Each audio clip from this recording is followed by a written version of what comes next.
Today is Thursday. And this is a throwback. Today is Thursday, and this is a throwback is an obnoxiously long hashtag and a nostalgic rich talk show presented by the Peridot. Today in history, on February 12th, 1554, at age 16, Lady Jane Grey, titular Queen of England, was executed in London by order of Mary I. Lady Jane Grey became Queen of England for 9 days when she was 15 years old. On February 12th, 1809, Abraham Lincoln, the 16th President of the United States, was born near Hodgenville, Kentucky. On February 12th, 1809, British naturalist Charles Darwin, who developed the theory of evolution by natural selection, was born. On February 12th, 1818, Chile's independence from Spain was declared, although the decisive victory over the Spanish did not come until April at the Battle of Maipú. Chile formally declared independence from Spain on this day in 1818, the first anniversary of Chile's victory at Chacabuco. On February 12th, 1851, gold was discovered in east central New South Wales, sparking Australia's first gold rush.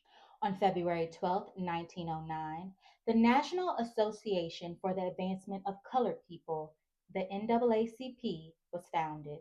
On February 12th, 1912, Puyi, the last emperor of China, abdicated at the end of the Chinese Revolution. On February 12th, 1934, American basketball player Bill Russell, one of the greatest defensive centers in NBA history and the first black coach of a major professional American sports team, the Boston Celtics, was born. On February 12th, 1947, French fashion designer Christian Dior introduced the Dior bar suit, a stark departure from practical wartime styles. With its full skirt, tight waist, and pronounced bust, Dior described this new look as the return to an ideal of civilized happiness. On February 12th, 1953, the Egyptian government signed an agreement with Britain granting self government for the Sudan and self determination within 3 years for the Sudanese.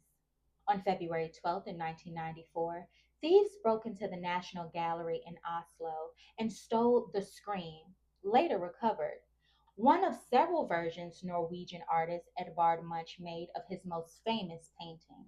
On February 12th, 2002, Slobodan Milosevic, president of Yugoslavia from 1997 to 2000, went on trial for war crimes in The Hague at the International Criminal Tribunal for the former Yugoslavia.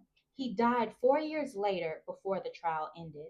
Today's Throwback VHS is dedicated to the number one movie in America on February 12th, 1997, Star Wars Episode 5, The Empire Strikes Back, an American epic space opera film directed by Irvin Kershner from a screenplay by Lee Brackett and Lawrence Kasdan, based on a story by George Lucas, the sequel to Star Wars.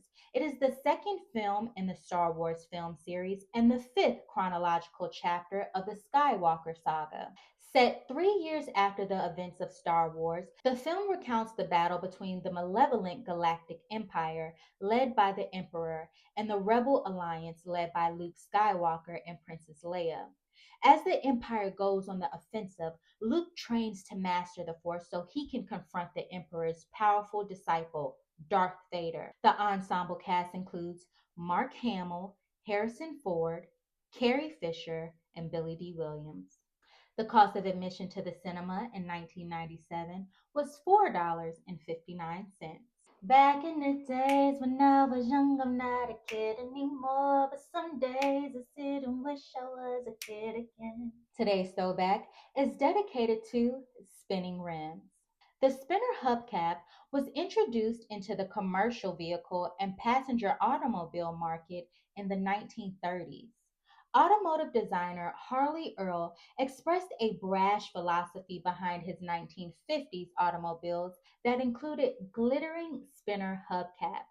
During the 1950s and 1960s, automobile manufacturers offered simulated wire wheel coverings for a look of luxury that featured crisscrossing spokes designed to look like the real wire wheels that were used on vehicles in the 1920s and 1930s. These spinner wheel covers were available on standard as well as featured on custom cars, and lowriders quickly adapted them for their vehicles. In the late 1960s, U.S. federal safety standards banned the use of protruding bar spinners on the automobiles. The modern spinner device is a decorative kinetic attachment to the wheel of an automobile.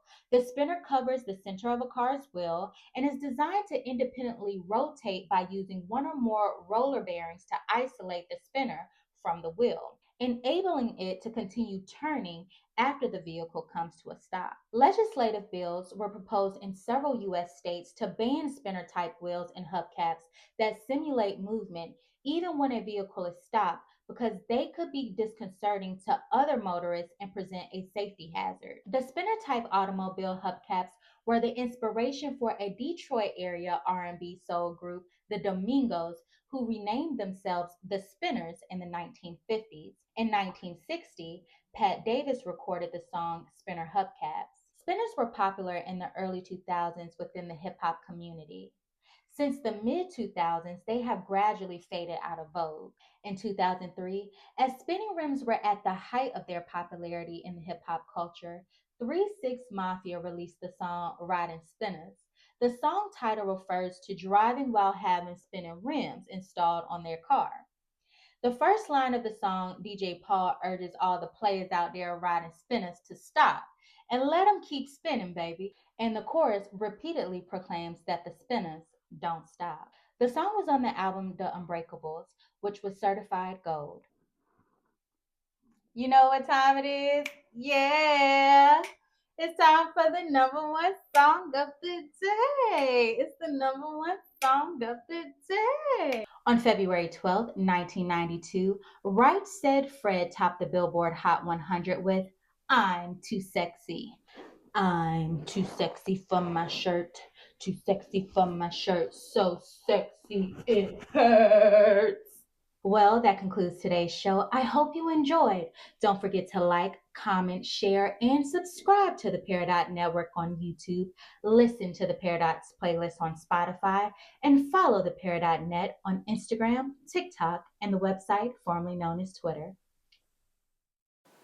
Today is Thursday. And this is a throwback. Oh Lord, how do you say this man's name?